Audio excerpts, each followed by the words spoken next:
Good morning and good afternoon. Welcome to the second series of Leadership and Uncertainty. My name is Manish Wado. I'm the founder of Humanity in Business. Quickly, a bit about me. Humanity in Business has been around for 7 odd years. Very passionate about leadership and what leadership looks like. What we do is basically do lots of events, but that's been disrupted now. So we're focused on going online, but also our events are more focused on collaborating as well with the not-for-profit sector, which is the other side of the business, where we look at bringing together corporate executives and charities to work on projects together to foster collaboration and shared value. And we're also partnering with Communitier, who's the online platform that enables us to do that. But today is really all about leadership, and these series are taking us kind of back to where I began, which was all sorts of leadership conversations with senior leaders, as well as senior thought leaders in this space. So without further ado, I'm going to jump in and introduce Allan Ryan, who's a bit of a legend when it comes to innovation and collaboration. He's been doing innovation collaboration for quite a long time, and is probably working with pretty much all the corporates out there, starting from Microsoft, as well as other tech companies. So I want to quick fast track and get Allan to tell us a bit more about himself and tell us your story. Allan, welcome to the show. Okay, thank you, Manish, and it's a pleasure to be here. And I look forward to sharing some of our data that we've actually collected. And I think because we've started a little bit late, I'll just dive straight in and introduce myself and share my screen. And I'll just do a very short little presentation, and then we'll open it up to some questions and discussion answers. Yep. So I'm talking about social distancing to silos, which is what's happening over this COVID period. The very first thing I'd like to do, though, is to acknowledgement to country, and I'd like to begin by acknowledging the traditional owners of the land on which we meet today. And I'd like to pay my respects to elders past and present. And this is even more important because this week we've had a really good example of leadership and uncertainty, which is the topic of your series. And this is a lovely quote from Reverend Bill Lawson at the funeral of George Floyd this week. And he said, "Is this going to be just like many other movements, a moment of anger and rage, then back to business as usual?" The reason why this is a very powerful quote is because he posed a question as a leader. And he posed a question to the audience. He didn't rage and he didn't rant and he didn't demand things. He posed a question to get people to think. And I think this is the key message in these times of uncertainty, is that leaders have to pose a question, and it's the different questions. So what we've been through in the last month has been this COVID experience. And so we've done a lot of research as to what the pre-COVID experience was, what the COVID experience is, and what post-COVID will be like, which is the uncertainty facing the future. Yep. And what I'd like to share is some data around different types of measurements that we've been making. So the first data is around telephone calls. And what we found is on a standard day, telephone calls start at around 9 o'clock. They continue during the day and they drop off at around 3 or 4 o'clock, 2 or 3 o'clock. And you can see every hour where the telephones are being used for meetings. Yep. During COVID, it was 9 o'clock to 5 o'clock banked calls. Everybody was on calls all the time. Wow. Now what we're seeing is that Friday afternoon beer o'clock is returning, and the calls are dropping from about 2 o'clock in the afternoon. Okay, and so what we're actually seeing is that people are becoming comfortable with remote work, and people are actually liking it and just going back to normal. So that's one piece of data. The second piece of data is working with Microsoft and a company called Swoop Analytics. We analysed 5,000 teams using Microsoft Teams and how they used it, and it was exactly the same experience. Before the COVID hit, they had a certain level of interactive on Microsoft Teams. When COVID hit in the middle of March, it went flat out to a very high level. Yep. And then now it's dropped back to a normal level. People are getting used to this new way of working. Correct. But two things are happening that really want to send a message.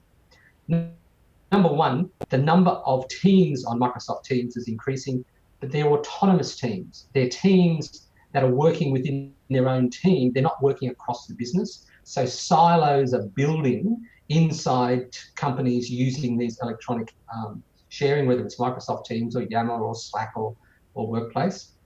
But the most powerful bit of information we have comes from a customer experience company. Over this COVID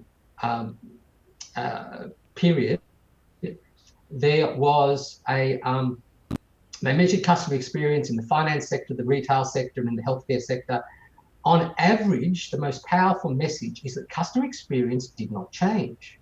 The level of customer experience, and everyone's had the Net Promoter Score on a scale of 1 to 10, would you recommend this business? It did not change over that period. The average didn't. What did change, and this is the powerful message for leadership, is the standard deviation of the scores before COVID was small and very tight around the mean. Yeah. The standard deviation during COVID dramatically increased. And so we had very, very happy customers that were happy with what was going on and loved the provider, and very, very unhappy customers. And this shows that what organizations where you have customer-facing teams has to realize is their customers are very, very diverse, more diverse than they've ever had before. They're very, very happy or very, very unhappy.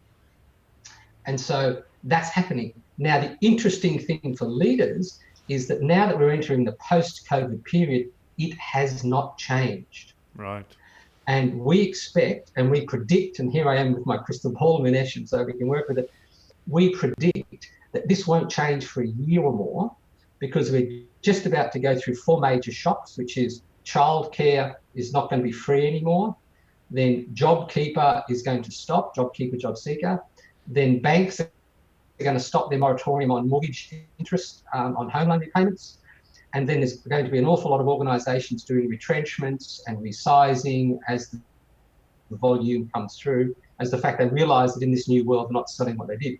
So there's going to be a significant disruption to companies and employment. And this is going to take 6 to 12 months to flow through. And at that time, consumers will be completely happy or thing on one hand, or completely unhappy. And we predict that that means for organizations that deal in selling product to consumers, obviously, is that you'll have a very, very high chance of losing your customers, because they've learnt that change can happen and they'll leave. And it also gives organizations a very, very high chance of getting new customers. Right.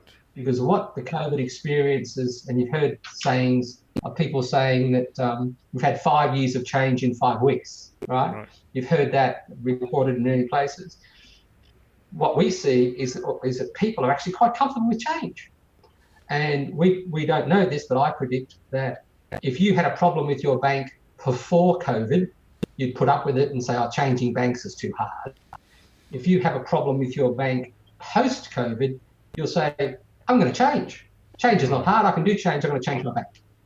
And so the big message that we're seeing for organizations with customer-facing teams, and the big tension with customer-facing teams, is that the customers are very, very diverse, either hyper-stressed or hyper-happy. Right. And the teams may be becoming more like silos, working internally. And sorry, I can't get the slides up, but we have the data behind this that's saying they're actually working very well as teams, and they're coordinating and they're communicating and they're cooperating, but they're not collaborating. And for a leader facing uncertainty, you need your teams collaborating and working across teams in order to address uncertainty. And so that's the big message that I wanted to share in the first part of this presentation. Yeah. So I guess this is going to be the next piece, is like, what are the strategies that some of the leaders have to adopt to manage that? So first strategy, most important strategy, is you've got to get the data. You've got to know what's happening with your customers. You've got to know what's happening with your teams, and you've got to look into the data to understand, because everything you knew pre-COVID is not relevant anymore. All your customer data, all your reports, all the things that you were using pre-COVID, they're not relevant anymore. You need to get data post-COVID, right now, real data in real time. And it's interesting because we work with a customer experience company in the retail space, and they were assuming a lot of their customers would cancel because the retail was closed down. And what they found is that no customer cancelled getting customer data, because customer data is like gold. Data from your teams and how your teams are working is like gold. So step number one is you've got to get the data, right? Get the data. Step number two, as a leader, is you have to ask good questions, like the quote that I had before. You have to ask good questions. And so one of the key things that we help leaders with is how to understand what are the questions to ask. And so let me give you an example. We were doing some work sponsored by Microsoft and a bunch of people around the modern workplace pre-COVID. We have a global network of consultants working. We collected 100 interviews with senior leaders of major organizations like Spotify, like Amazon, senior leaders of Amazon, like Google, like commercial organizations like WD-40. We collected 100 stories. Yep. We analyzed those stories to understand what was the question in the leader's mind before they started their dramatic growth. What was the question driving the leader on that he or she asked the organization that got the organization to motivate and to accelerate? Let's just focus on the questions. Don't focus on, we know how successful some of these, like Zoom for a moment, we know how successful these organizations are. What we have to look at is, well, what was the question? And so what we look at when we work with leaders is, what are the questions you're asking? Now, this gives a challenge, and this is the real challenge that I'd like to share. Coming up with questions is really, really hard. Yeah. Thinking of the right question is really, really hard, and to come up with lots and lots of questions. However, when you collect stories and collect questions from lots and lots of different locations, you then, and we curate them into a canvas, and then we show leaders these questions on this canvas. They can then pick and choose what questions are important to them. Right. So one of the key things about leaders is, the toughness between being a creative leader and being an operational leader. Are you a leader that's out there trying to do radically different things, or you're doing business as usual? When you see a list of questions that have driven the most successful companies in the world, and then you choose which of those questions are important to you, you can then engage with the process, firstly, but you can also then engage your teams and engage your organization helping you answer those questions. Because nobody can copy Google. Nobody can get the same success that Zoom has had over the period. But what was the question in the mind of the people at Zoom when they started designing and building Zoom? What was it that actually helped them drive that going forward? Right. So one of the key for leadership and uncertainty, get the data, get the questions, and then the third part is engage your teams. Because leaders don't do the work anymore. Teams obviously do the work. Teams are now empowered with all these tools. Teams are doing the work every day. Then you have to engage your teams. So it goes data, questions, and teams, and let the teams develop the answers and how the teams can deliver to the questions that have been asked. That's the sort of things that's the quick summary.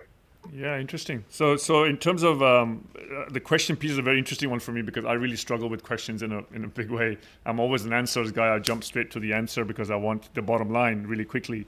And so for me, questioning is a big challenge. So how do you suggest frame questions? What's some of the tips and strategies to actually frame a good question? Are there some examples you can share around that?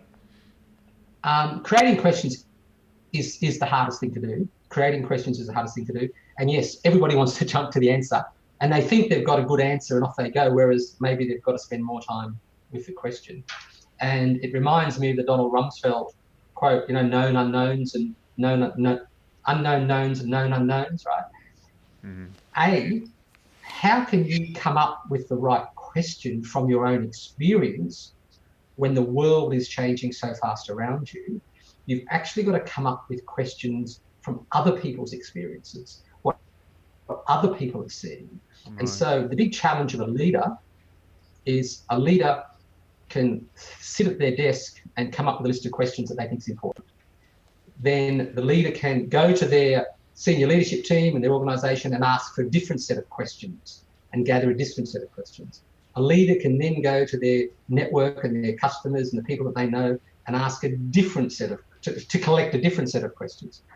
But the only way to manage an uncertainty, we believe, is that leaders then have to ask people that they don't know, right, and connect with people that they don't know and find out what questions those people are asking and get them, which is even further out. And so this is where the most important thing about networks and collaboration and reaching out to your networks, but not your network, your network's network. Right. It's not your first connection on LinkedIn that's important. It's your second connection or third connection that's important, and collect questions from them. And so our recommendation is that you don't come up with your own questions. You don't sit there and try to be creative and come up with your own questions. You ask other people and collect questions. And we've got a whole series of questions to help you. So you can go to our website, hargraves.com.au, and under free resources, they're all free. And you can download some question sets around collaboration and teamwork. And these have been collected from leaders. So I don't sit down and my team, Tess, Julian, don't sit down and write these lovely questions. We interview leaders, we find out how they're thinking, right, and then we craft the questions that we then show other leaders. And so I don't care how creative you are, Minesh, you're incredibly creative. There are lots of people more creative, right? There are lots of people out there having experiences faster than us. There are lots of people who are at the leading edge of change. My firm belief is that we have to connect with them and find out what questions they're addressing and then bring that back into our organisation. Yeah. And not for have them tell us what to do, right? And not to them say, this is the best thing for you, but for them to say, have you thought about? Have you considered? Have you looked at? Okay. And the final point also comes across a little bit is that, and sometimes your customers don't know what these questions are either. You know, none of your customers could predict COVID. None of an organisation's customers could predict working from home. And so you can't ask your customers. So the best thing to do is ask yourself, ask your teams, ask your connections, and then look outside. If you really want to manage uncertainty, collect questions from what other people are doing. Interesting. Yeah, fascinating. So what you're really saying as a leader, we need to be kind of aggregators of questions, I guess, is really what you're saying in terms of really organizing questions and putting it into sense and make sense of those questions and putting them into buckets maybe to get clear on are there trends in questions or the answers come or the similar questions are being asked, or you have to organize all these questions eventually, right? Yeah. It's just so many questions. And you have to pick the questions that are important to you and the questions that are important to your team. And so these questions are important. And good leaders hire people that are smarter than themselves in an organization, that are specialists and experts. And so a good leader collects a lot of questions, finds the questions that are important, and then gets their teams to answer them. And gets their teams to respond to the questions. And so a good leader should not be telling everybody what to do anymore. Yeah. We live in a creative economy and we've got incredibly smart people in organizations. A good leader should be setting the agenda, asking the questions, and then listening and letting their teams respond. And so, but the critical issue though is what's important to the leader, what's important to the organization. And yes, there may be some toing and froing about what's important. But let me share one of the big critical points of leadership and uncertainty is that if you don't do something, you've made a decision. Okay, yep. So leadership teams are around a table talking about COVID, talking about the future, etc., and they want to have a strategy and they want to have plans, they want to get done. If they don't act, that's a decision. They're deciding not to act. Whereas a lot of leaders in the old world will say that's being prudent, that we're planning and we're being due diligent. But what it means is that they've decided to wait. Okay, so the biggest challenge facing leaders today is what we call first step strategy. How does a leader take that first step when they don't know what the second step is or the third step is? And so getting leaders to be confident and connected so that they can actually take a first step or a second step is the most important thing that we can help organisations with. And we're in the process of, we've been doing this for 20 years. And what we found with organisations is that once you get an organisation to take the first step and maybe take the first step again, they understand what they're doing and they can race off and do it. And so where I love working with leaders is actually in that first step. How do we get people to take a first step? Right. And it's especially tough when COVID's around because they don't know, there's uncertainty, right? But not taking a step is a decision. Right. Taking a step. So first step strategy is critical because back in the pre-COVID days, it was, let's do a plan, let's predict the 3 years, let's understand trends, let's understand. That's all now out the window, okay? Right. A lot of it will stay the same, but what it is now is what do I take as my first step, right? How do I take a first step? Yep. And that's what really excites me when I talk to leaders. Interesting. So what you're saying is that the moment you take the first step, then you have more data and you have more questions, and therefore then you reevaluate again to take the second step. And then you keep iterating on based on the data, the question, and what was the third one again? Data, questions, and teams. Teams, correct. So therefore, all the data, questions, and teams. So at every step, you start to re-engage with those 3 points, so that you then learn as you go, and it's like kind of iterative over time based on every step that you take. That's exactly right. And with one underlying proviso, at every step, you come back and say what's important to us. Right. And this is where shared value comes in, and this is where working with a higher purpose comes in, because the biggest risk with iterating, and there's lean startup and there's design thinking, there's a whole bunch of tools which are absolutely fantastic. The biggest risk with iterating is you can iterate in your purpose and then head off in a different direction. Right. You could be iterating and getting clues and going in a different direction when your purpose says, I want to head in a straight direction. So every time you iterate, you have to come back to say, what's important to me? Yeah. What's my North Star? What am I trying to achieve here as an organization, as a team, or an individual, so that every iteration goes in that same direction? Because what we found, and there was a piece of research done by a startup organization where they researched all Australian startups and which ones were successful and which ones are not. Yep. And we know that 95 or 98% of startups have to fail, because that's what startups are. And what was the difference between the startups that were successful and the startups that weren't successful?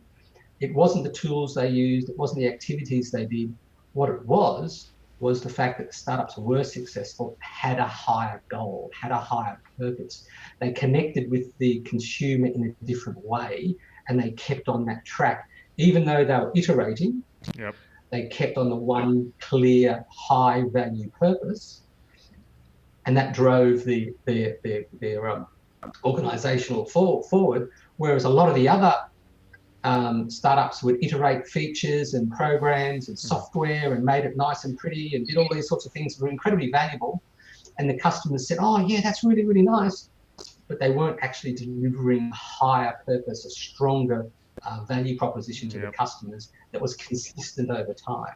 So it's very interesting because I didn't do the research. The research was done by the startup industry, and they actually looked at it and said, why are startups failing? Right. And they can nearly predict from day one whether a startup will be successful or not, as to whether they've got a very clear, high purpose value proposition that they're trying to deliver to.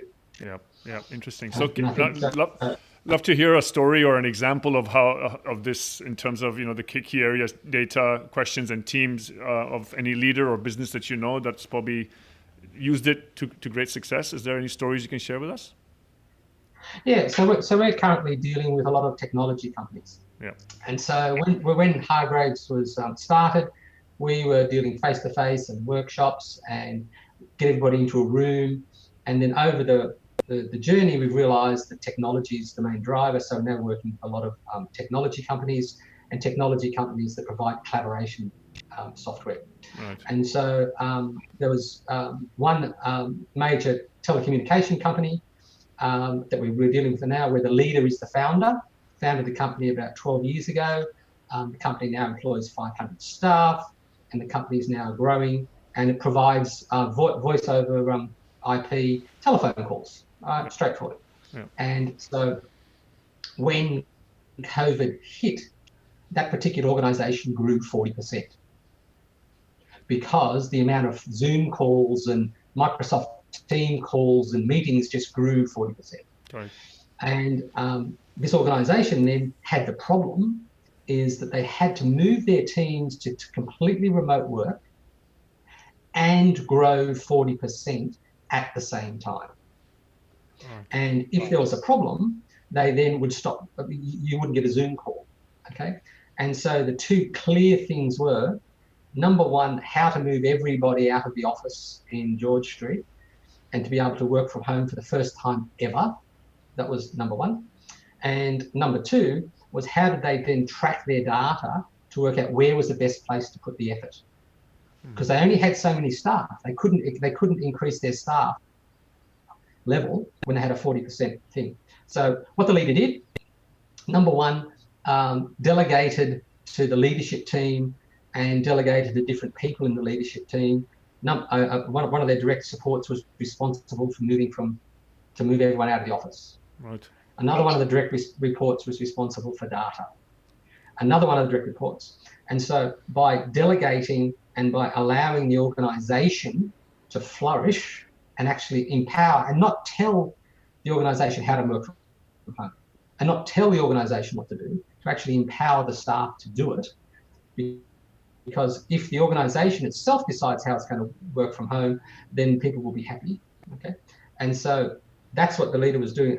At the same time, we're helping them with their strategy going forward and their strategy offsites. At the same time, they're setting the objectives for the next for the next year. So the leader did two things. Number one, dealt with the day-to-day by delegation and empowering the teams, and continues to look to the future as to what the next big step will be. And I had a conversation with them, and another piece of data. I love collecting data and stories. After the global financial crisis, if you analyze the companies that went through it, the major companies, and you can put them into two buckets that saw the global financial crisis as an opportunity and to grow and invest in growth, and other ones that said the global financial crisis is a crisis, we have to cut costs, we have to save money, we have to hunker down. The companies that decided to grow have outperformed the companies that hunkered down many times to one. Right. And so with that research, the leaders then, this particular leader looked at it and said, I have to do something proactive. I have to do something big and bold. I have to do something in order to take advantage of this crisis. I can't just cut costs and just focus on delivering. So and the big challenge is, how do you manage for the day-to-day when your business has grown 40% and everybody's working from home for the first time, and they had to go out and buy 100 laptops to get their staff to work from home, compared to how do we do a big, bold move, because that's what the history has told us will make us incredibly successful, okay? And COVID, the share price of this particular company went from nearly $5 down to $2.50. So the share price halved, like most companies. Now the share price is up close to $6. So as the share markets come back. So one of the key stories of great leadership is to be able to manage the day-to-day and not take your eye off the big picture. And it's tough because I'm sitting in their executive team meetings, and I'm advising them and helping them, and you've got the teams struggling to keep up with 40% growth. And at the same time, the CEO and the company secretaries are talking about, well, which company do we buy? How do we restructure? How do we grow? How do we spend? We've now got some cash to spend. How do we spend? And so and it's happening right now today. And I think I've got another executive remote offsite next week where they're struggling. But what they're struggling with, which is the most powerful thing, is the leader wants to take that first step. Is not going to sit back and wait. He's going to say, we are going to take a first step. We are going to do something post-COVID to be proactive, and we're going to continue to do that. And so that's an experience happening right now. Yeah. And one of the nice things, though, which I'd like to share is that remote work has been around for a long time. And there's lots of research around remote work, and people are more productive, and it saves money on rent, and it's all quite nice. What's happened during this COVID crisis is that the leaders have had to work remotely. Right. In the past, with remote work, it was worker bees and coders and creative people who were working remotely, and the leaders came into the office, and they never experienced remote work. Now what's happening is that the leaders themselves are experiencing remote work, and they're leading teams remotely. Right. And this is a huge opportunity, because we've actually changed, this crisis has changed the mindset of leaders, whether you're old leader or young leader, in the fact that you can understand what remote work is and how you can do it. And we do apologise to all the people attending that technical issues have stopped. We started 10 minutes late, and I apologise to Minesh. We can't get my PowerPoint presentation up because it just won't come through the feed. Maybe I haven't paid NBN enough. However, though, is that these are the challenges that senior leaders have never had before, but now they've actually got them. Yeah. And a senior leader sitting at home on Zoom or on Microsoft Teams or on Skype or any other tools, and that's one of the other issues that we've discovered, is that you can have 10 video calls in a day and you're on 10 different systems, and the buttons are in different places.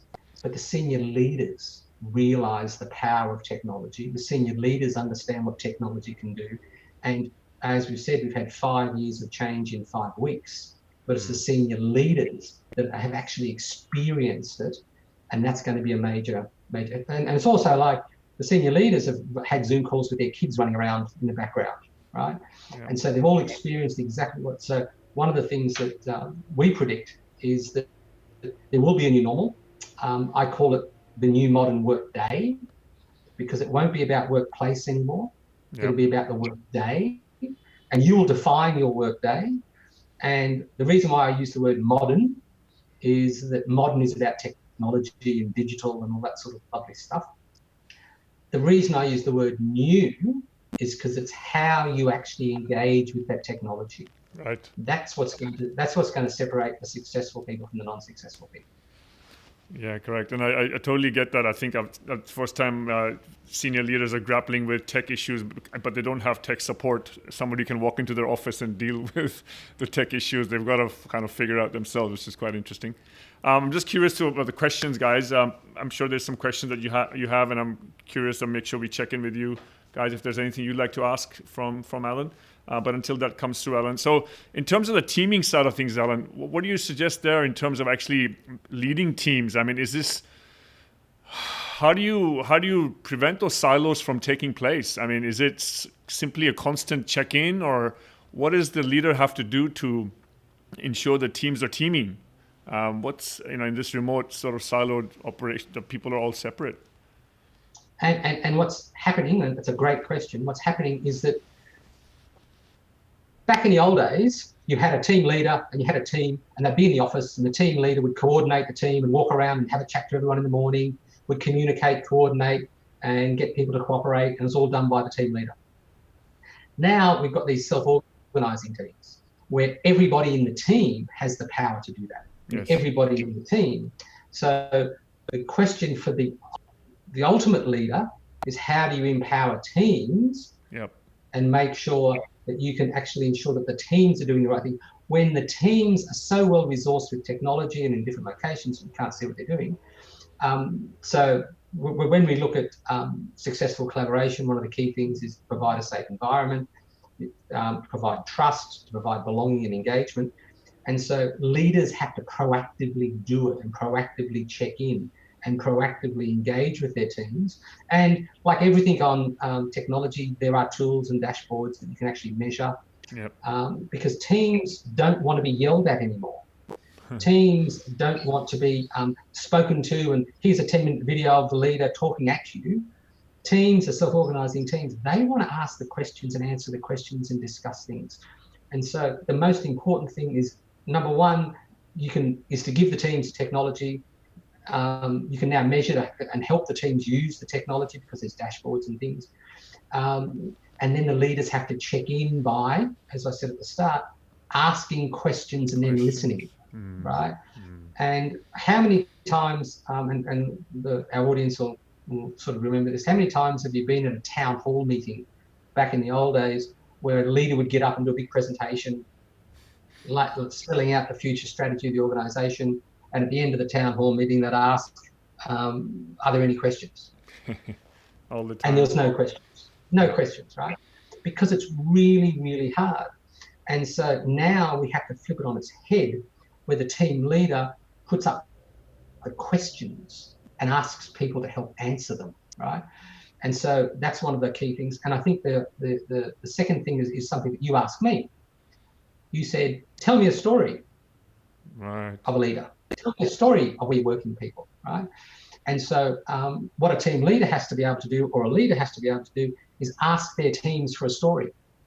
Right. So, and then listen to the stories of the teams. And let me give you an example. We're working with a pharmaceutical company, and they had an objective to be one of the best people-led companies in Australia.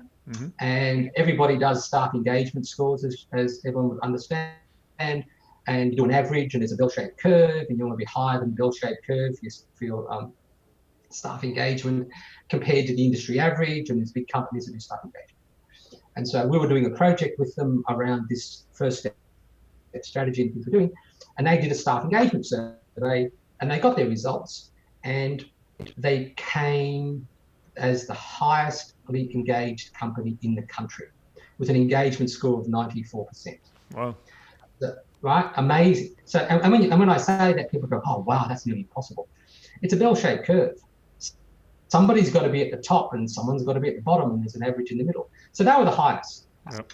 And they then wanted to find out what was the magic that made them the highest so that they could keep that magic. And so they, and we were helping them on the operational side, so we didn't do the research. They employed someone else to do the research. And what they found was one factor, which was innovative culture, but it was driven by stories. And so they had one method of engaging their staff, which was every year in your performance review, you have to tell 2 stories on how you've helped innovation to happen in the organization. Brilliant. And that simple request, which is the most powerful thing, you can just imagine you have to tell 2 stories of how you have helped innovation to happen. Not you've delivered innovation, you've created the idea, you've broken the mold, just how you have helped innovation to happen. And they ask everybody in the organization, right? And that drives the change of culture, okay? Yeah, and so one of the key things is stories, as you highlighted to me. Leaders have to ask for stories, collect stories. We spend a lot of our time interviewing leaders to collect their stories, to determine things. Stories are the most powerful tool of leadership. Yep, agreed. Very powerful. Just a couple of questions here. Some organizations have lost good workers and leaders. How would you create new leaders remotely? Or how would you create new teams remotely? I mean, how would you do that? You can't meet them. So what would you suggest there? That's a great question.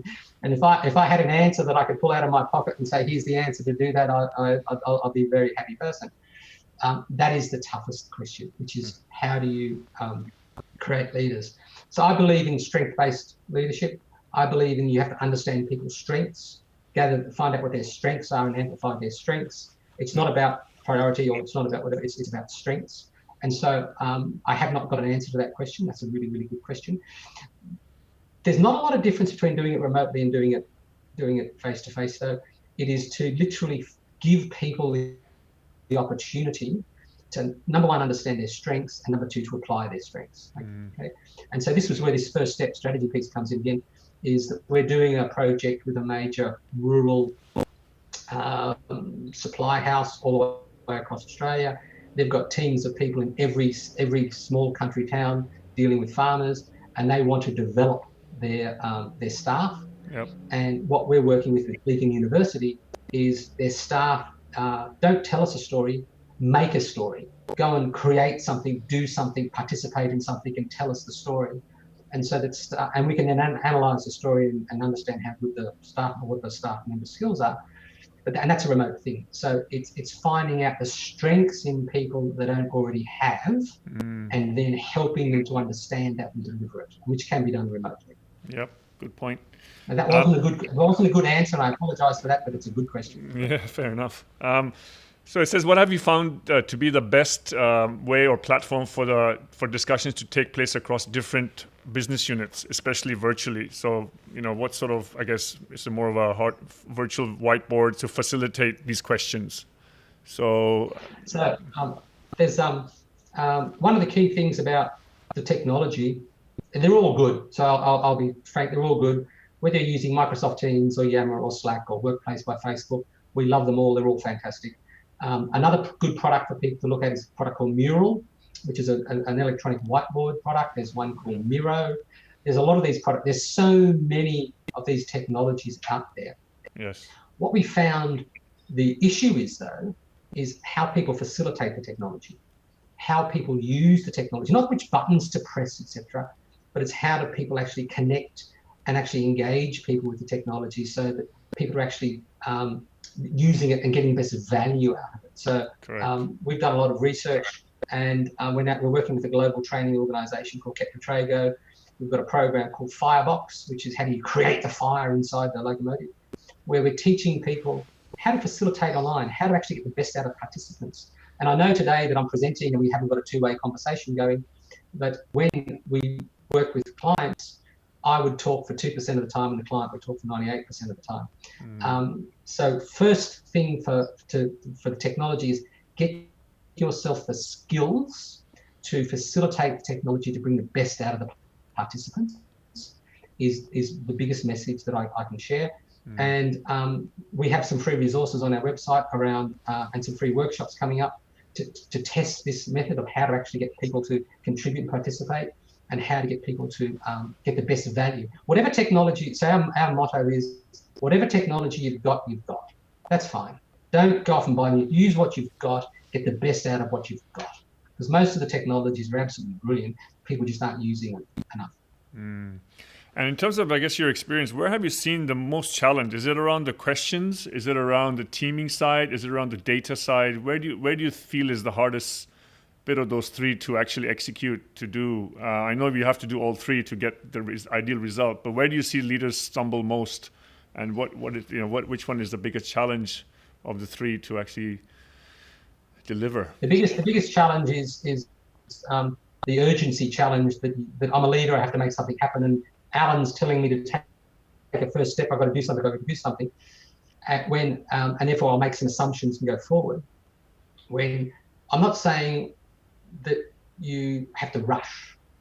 The biggest challenge is rushing when you don't have enough information. So this is a very big tension between rushing and taking a good first step. And the biggest issue that I see is leaders making assumptions.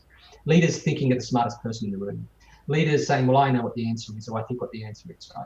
That's the biggest mistake. Or they've got the data, but the leader knows better, right? And I'll give you a lovely experience, which I love to share, is I was working with a famous food company. They were developing a product that helps people barbecue, and it was a saucy marinade thing, very simple, very lovely. And they had the best consumer feedback they had ever received on any product they had ever developed. Right. And they were going to the executive team and they were showing the product and asking for the money to go to the next step. And it was wonderful. And I was just so happy until the leader said, I don't barbecue that way. And the product's dead. Whereas what the leader should have said, the leader could have said is, I'm not in your target market. I'm not the person you're trying to sell this to. It was like, I don't barbecue this way, so why would we make this product, right? And so leaders making assumptions, leaders thinking they're the smartest people in the room, leaders, again, not listening, and leaders saying, I've put something up, so I have to, I want to win, or leaders wanting to be the winner when compared to team being the winner. That's the biggest issue, because we have the tools, we have the technology, that they have to get the data. So if they're not investing in data collection, then they've just got to do that. Because we did an event yesterday where Microsoft have a major initiative around providing free data services to not-for-profits. Right. And it's the most exciting thing I've seen, where they're actually giving not-for-profits access to a common data warehouse and stuff like that. Because everybody knows that the future is going to be built around data, and not data that takes a month or 2 months or 5 months to get or an annual review. Yes. It's data that you can get every hour, every 2 hours. So assumptions is the biggest issue, and data. And I think there's a level of humility there, which is so important, isn't there? I think to be able to ask those questions and also have that mindset of, I don't really know anything, or I don't not know anything, but I don't know everything. And I think that humility is probably one of the things that comes to mind, is that how many leaders actually embody the idea of humility within their leadership. I couldn't agree more. And the humility is also, how can they hire people that are smarter than themselves? Yeah, right. How can they hire and motivate people that are smarter than themselves? Because to be successful, the teams have to be smarter than the leaders. And so, yes, humility is absolutely an important characteristic of a leader. And not just the CEO. Yes. The team leader, the general manager, the middle manager. So what's happened at the moment is, because we've got all these self-forming teams using Microsoft Teams or Slack or Workplace, the middle management layer is changing. Because pre-COVID, a lot of organisations, yes, there was a boss that wanted to change the world, and all the people on the front line wanted to change the world, but the middle management was called the molasses in the middle, or the mud in the middle. Yes. Now that's changed. Now the people on the front line can be in teams and get things done. And so it's been a total change. And so it's the humility of the biggest boss, the middle-sized boss, and the people inside the teams to listen to other people. However, though, always underpin it with, and what is important to us, right? Keep coming back to that, because you have to align every team to a common purpose. You have to align every team to head in a common direction.